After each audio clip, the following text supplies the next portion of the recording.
Hey guys, welcome back to r/AmITheA hole. What would you do if an entitled squatter claimed that he owns your property and calls the police on you claiming that you are the trespasser? And the first one is titled, "Am I the a-hole for shooting a squatter who attacked me on my own property?" So this situation happened a while ago and I'm still processing everything. I've been going back and forth on whether I handled this right, so I'm hoping you all can give me some perspective. Not too long ago, I inherited some money when my dad passed away. I decided to use it to buy a small piece of rural property, about 3 acres with an old rundown house on it. My plan was to eventually tear down the existing structure and build myself a nice off-grid cabin where I could get away from everything. The property was in pretty rough shape, but the price was right and the location was perfect, secluded but not too far from town. However, right after I bought the place, my mom got diagnosed with stage 4 cancer. She declined really fast and needed full-time care. I ended up having to put her in hospice care and basically spent the next year driving back and forth, taking care of all her needs, handling her affairs, and just being there for her final few months. It was incredibly draining, both emotionally and financially. The property I had bought basically sat untouched during this whole time. I was so overwhelmed with my mom's situation that developing the land was the last thing on my mind. My mom passed away sadly, and after dealing with all the funeral arrangements and settling her estate, I finally had the mental space to think about my own life again. I decided that building that cabin would actually be therapeutic. Having a project to focus on and a place to retreat to seemed like exactly what I needed to process everything I'd been through. So after all of this, I drove out to the property for the first time in months, ready to start planning the demolition of this old house. That is when I discovered I had a problem. Someone was living in the house. Not just staying there temporarily, they had clearly been there for a while. There was a beat-up old truck parked outside, the windows had been covered with tarps and cardboard, and I could see smoke coming from the chimney. When I got out of my car, this guy came out onto the porch like he owned the place. He was probably in his 40s, scruffy looking, wearing dirty clothes that looked like they had not been washed in weeks. The first thing he said to me was, "You're trespassing on private property. You need to leave." I was so shocked that for a moment, I did not even know how to respond. I told him that this was my property and I had the deed to prove it. He just laughed and said that didn't matter anymore because he'd been living there for over a year and had squatters' rights now. He claimed that since the property had been essentially abandoned and he'd been maintaining it, it was legally his under adverse possession laws. I knew enough about property law to know that adverse possession is a real thing, but I also knew it typically takes way longer than a year to establish that kind of claim, and there are very specific requirements that have to be met. This guy was basically just a trespasser who thought he had found a loophole. I tried to stay calm and explain that he needed to leave, that I was the legal owner and had documentation proving it, but he got increasingly aggressive and told me that if I did not get off his property immediately, he would call the cops on me for trespassing. The whole conversation was surreal. This guy genuinely seemed to believe that living somewhere without permission for a year somehow made it his. I left that day, but immediately called the sheriff's office when I got home. And by the way guys, if you found some random guy trespassing your property and then claiming it belonged to him, what would you have done in that situation? I guess some people would have kicked his ass right then and there, but it's okay that OP called the sheriff first, I guess. Let me know in the comments. Either way, I explained the situation and asked them to remove the trespasser from my property. The deputy I spoke with was sympathetic, but explained that squatter situations are complicated and they could not just go in and forcibly remove someone without going through proper legal channels first. They said I would need to file for a formal eviction through the courts. This was incredibly frustrating because the guy was clearly just a trespasser, but apparently the legal system treats these kinds of situations very cautiously to protect tenants' rights, and I guess also squatters' rights. The deputy did agree to come out and talk to the guy just to make it clear that I was the legal owner and advise him to leave voluntarily. A few days later, the deputy called me back. He had spoken with the squatter, who had insisted he had legal rights to the property and refused to leave. The deputy had explained that adverse possession claims take many years to establish and that living somewhere without permission does not automatically give you any rights, but the guy was not budging. Since there was no immediate threat of violence, the deputy said my only option was to pursue the legal eviction process. I hired a lawyer and started the eviction proceedings. In our state, even for squatters, you have to give formal notice and go through the court system. The whole process was gonna take at least 2 months, maybe even longer if the guy fought it, and meanwhile, this trespasser was continuing to live in my house, probably causing more damage every day. During this time, I drove out to check on the property a few more times, and each time, the squatter became more hostile and aggressive. On one visit, he came out screaming at me, claiming I was harassing him and threatening to file a restraining order against me. He had apparently done some research online and was throwing around legal terms like he actually knew what he was talking about. He kept insisting that he had improved the property and therefore had a legitimate claim to ownership. When I looked around, his idea of improvements was laughable. He had strung up some tarps between trees, built a fire pit that was a serious fire hazard, and had garbage scattered everywhere. The house itself looked worse than when I'd bought it. Windows were broken and there was obvious water damage from leaks that he hadn't even bothered to fix, and the whole place smelled terrible. The eviction process dragged on forever. My lawyer warned me that even if we won in court, actually getting the guy physically removed could take additional time. He suggested that I try one more time to convince the squatter to leave voluntarily, maybe offering some small amount of money to make it worth his while to go quietly. I was not thrilled about paying someone to stop illegally occupying my property, but I was spending so much on legal fees that a small settlement might actually save me money in the long run. So I drove out there one more time to make an offer. Big mistake. When I pulled up, the squatter was clearly drunk or high on something. He was more aggressive than I'd ever seen him, immediately screaming at me to get off his land. I tried to stay calm and explained that I was there to make him an offer. I would give him $500 cash if he agreed to leave by the end of the week, no questions asked. This sent him into a complete rage. He started screaming that I was trying to buy him off and that he was not going anywhere because the property was rightfully his. He said I was just some rich kid who did not understand how the real world worked and that he'd been taking care of the land while I was off living my privileged life. The irony of that statement was incredible, considering I had spent the last year watching my mother die and dealing with all the emotional and financial stress that came with that, while he had been illegally living rent-free in my house. But I didn't want to escalate things right away, so I just told him the offer stood if he changed his mind and started walking back to my car. But that is when things went completely sideways. He yelled, "Don't you turn your back on me!" And when I looked over my shoulder, he was coming at me with a broken beer bottle in his hand. He was screaming something about how I couldn't just come onto his property and threaten him and how he had the right to defend himself against trespassers. I'm not a big guy, but I was carrying that day. I've taken safety courses and I know you're only supposed to draw your weapon if you genuinely fear for your life or serious bodily harm. A drunk guy coming at you with a broken bottle definitely qualifies. I drew my gun and told him to stop and drop the bottle. Instead of backing down, he kept coming and actually sped up, and he was screaming that he would kill me. He was maybe 10 feet away when I fired. I was aiming for center mass like I'd been trained, and I hit him in the chest. He went down immediately. I called 911 right away and tried to provide first aid, but it was pretty clear he was badly hurt.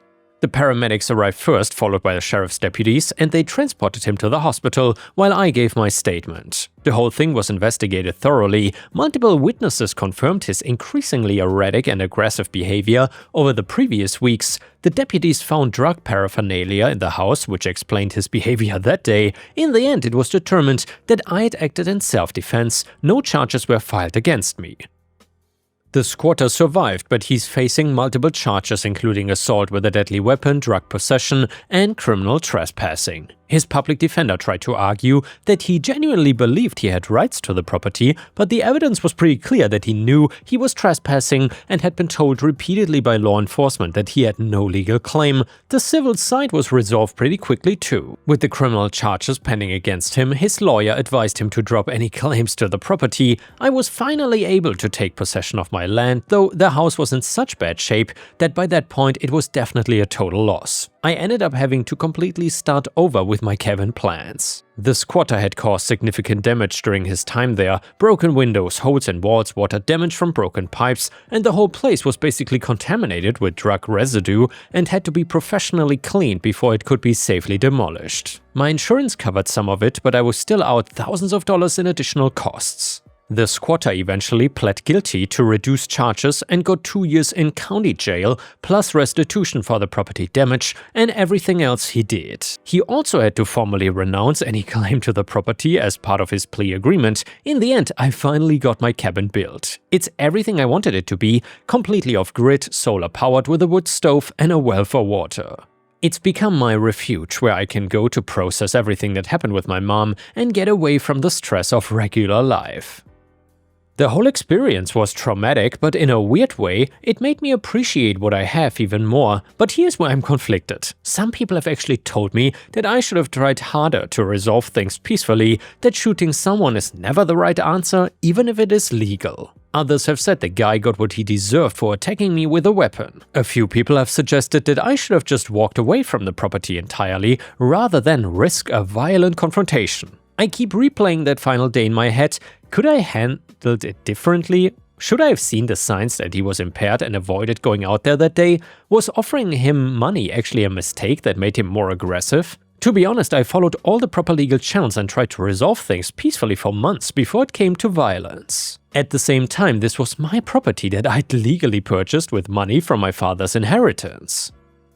I'd already lost a year of being able to use it because of my mom's illness, and this guy was basically stealing from me every day he stayed there. I had the legal right to be on my own land, and when he attacked me with a deadly weapon, I had the right to defend myself. The legal system even sided with me completely.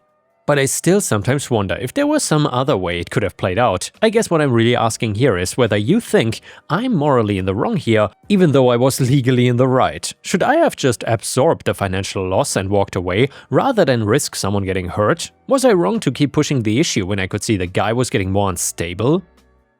I know this is a complicated situation and there aren't any easy answers. I'd appreciate hearing what you all think about how I handled it. Did I do the right thing, or am I the a-hole here? And yeah guys, let me know in the comments what you think about this. Do you think OP handled this correctly, or should he have just given up his private property for an entitled squatter? Let me know what you would have done in the comments. Comment number 1 says, not the a-hole, you did everything right. Adverse possession laws exist to prevent property owners from abandoning land indefinitely, but they require years of open, notorious, continuous occupation, usually 7 to 20 years, depending on the state, plus the occupant usually has to be paying property taxes. Some random drug addict squatting for a year does not even remotely qualify. You had every legal and moral right to reclaim your property. The fact that he attacked you with a weapon while claiming you were trespassing on your own land shows how delusional he was.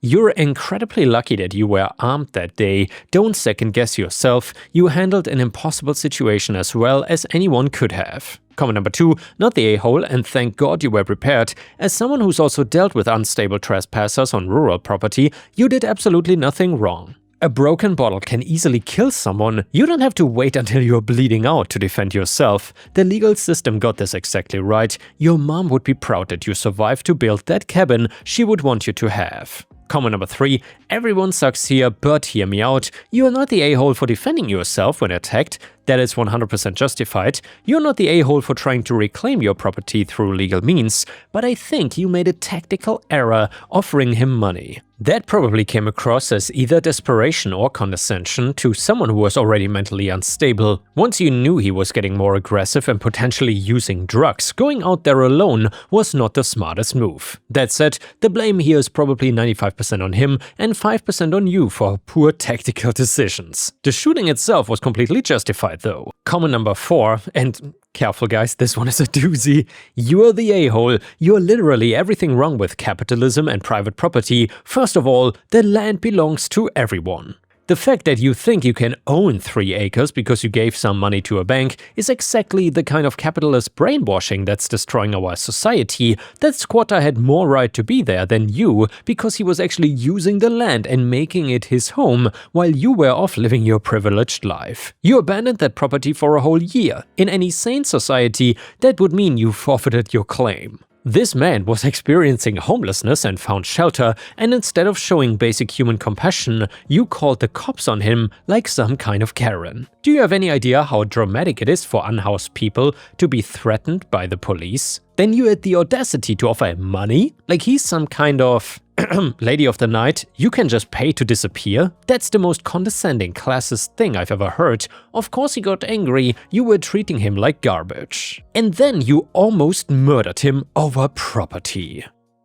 You shot a vulnerable person experiencing a mental health crisis because you cared more about your precious real estate investment than human life. The fact that our fascist legal system sided with you just proves how broken everything is. That broken bottle was probably just him trying to defend himself from an armed psychopath, you, who showed up threatening him. Self-defense laws are just excuses for rich people to kill poor people. You could have just walked away and let him live there. You have enough money to buy other land. But instead you chose violence because your capitalist programming told you that property rights matter more than human rights. I hope you never sleep peacefully in that blood money cabin. Every night you should remember that you're a psycho who destroyed a man's life over dirt and trees. And yeah guys, that was a Reddit comment if I ever saw one. Oh my god. Anyway, the next one is another Am I the A-hole story, which is slightly less crazy but still worth listening to. It is titled, Am I the A-hole because I won't tell my wife what my son/her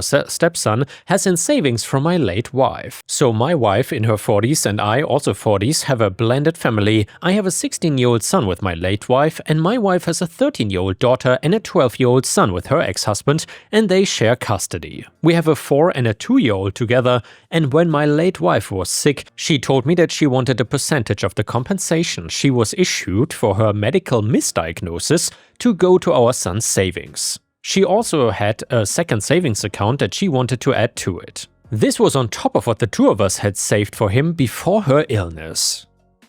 I honored her wishes and I continued saving for our son's future. This is a promise that I made to my late wife that I stood by. I also promised I would protect it and make sure it was only ever for him and nobody else. When my present wife and I started seriously dating, we talked about what saving would look like for our kids if/when we married, and she knew I had always saved as had my late wife. We did not discuss how much either of us had saved for our existing kids, but we agreed to an amount every month that would be saved for all three, and this was talked about again when we had children together. Recently there has been a lot of stress on my wife. Her ex has refused to discuss my stepkid's savings and if he pays anything or not. She also feels like we haven't been able to save enough money every month like promised because it was just one thing after another. There are months that we have missed because of things beyond our control, life stuff mostly like things breaking, etc. A few weeks ago my wife told me we should put all the cards on the table and discuss what all 5 kids have and decide how we proceed with making sure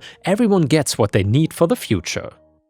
I told her I would happily discuss what I've saved for my oldest, but I would not be discussing the money left by his mom. She pushed back on it and said all the money should be taken into consideration. I told her we don't know what all the money is. I said our parents could be saving money for the kids' futures, her ex could have money for my stepkids, his parents could have money for my stepkids. We cannot say for certainty what everyone will have at the end, and it's only fair to discuss what she and I have and can save. She told me it sounds like I don't trust her. I responded by asking why she wants to know this so badly. By only talking about what we have saved, we are on an even footing. She told me if we knew everything, we could focus on the kids who will have less a little more, that our younger two are probably gonna be worse off long term, and she would be open to combining all the money and then dividing it. I told her I was not on board with that and what my son has from his mom is not gonna be shared or used for any of the other kids. We argued about it, but I refused to say. She feels like that's wrong when we are married. I told her it's not my money, nor is it her money or money that we can or should be accessing. It's from my late wife to our son and that's all there is to it. My wife said she feels like I'm keeping her in the dark here and not trusting her with something important. She said it cuts her ability to fully engage in conversations we need to be able to have and decisions we need to make as a couple. Am I the a-hole here? And yeah guys, let me know in the comments what you think about this. Do you think OP is being an a-hole or not? And while you're at it, please don't forget to like the video, because that would help me tremendously. Comment number 1, if the amount is sizable, and it sounds like it is, that money should have been put in a trust for your kid. If the money right now is just earmarked for your son, it could be considered as part of your assets in case of a divorce. Edit, I'm not a lawyer and nobody should ever take my advice on anything. Divorce may not be the biggest risk if premarital assets are exempt. That being said, divorce law changes between jurisdictions, so who knows. Still, having the kid's property clearly established as such is not a bad idea. Other crap can happen like death, bankruptcy, etc. Comment number 2, my uncle took the money left to his kids after my aunt's passing, which she specifically left for her children, and now none of them speak to him. All 3 kids will never speak to their father again. He's a pariah, not allowed at family functions and not allowed to see his grandchildren. All he has is his nagging wife. No family. Her children barely speak to them as well. I hope it was worth it. Comment number 3, it's your son's money, it's from his mother, full stop, end of story. Out of your 5 kids have 2 parents. Your wife sounds like she doesn't understand fairness. NTA.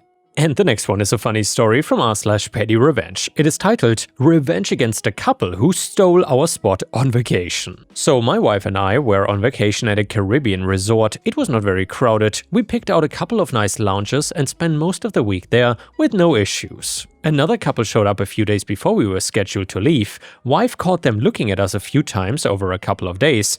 Our last morning, they put their crap on our loungers before we even got there and then didn't show up until noon. That spot was nice because it was in the shade when it got hot and it was close to the bar. So we found another spot. Well, later after they arrived and we saw who it was, my wife said that they stole our spot on purpose. Confirmed when my wife was in the water and saw them walk by me in our new, less awesome spot. They looked at me and started laughing. We were leaving the next day. Well, the next day we went down very early, spread fresh towels on the loungers, put fresh folded towels down, and left our leftover suntan lotion and our inflatable floats on the loungers. I hope they spent all day waiting to see who stole their spot. And yeah guys, thank you for watching. Please don't forget to subscribe to not miss my videos, and I will see you again tomorrow.